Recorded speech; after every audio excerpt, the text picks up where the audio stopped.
Recording by Ujala Music, Raghopur Secretary.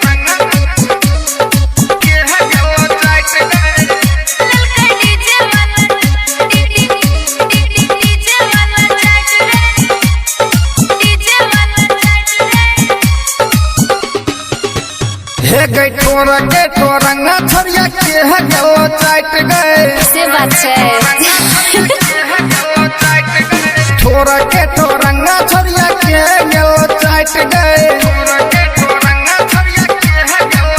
रहे छोड़ा platter बंद कोके जनरेटर रहे छोड़ा प्लेटर बंद कोके जनरेटर भेले नार काल कट लेल के दांत रे बुझले कि नहीं हे गई ठोरा के ठोरंगा छरिया के है गलो चाट गए ठोड़ के ठोरंगा लल के डीजे वाला चाट रे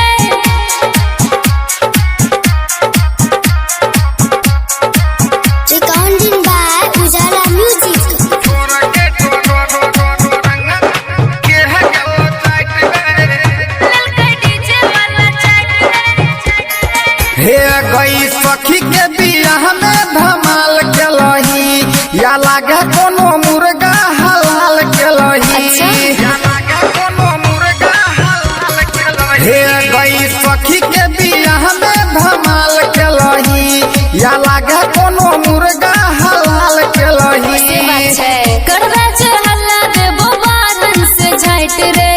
करवा हल्ला देबो बारन से झाट रे अखनो समझ जो हे गई ठोरा के ठोरंगा छरिया के है गलो चाट गए ठोड़ के ठोरंगा लल के डीजे वाला चाट रे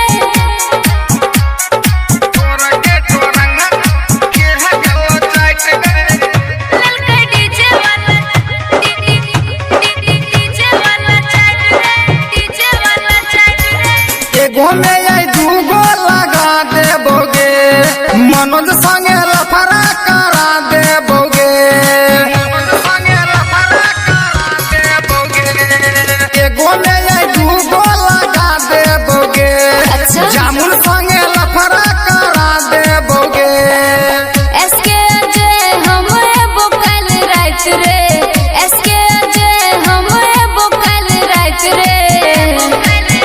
हे गई ठोरा के ठोरंगा छरिया के है गलो चाट गए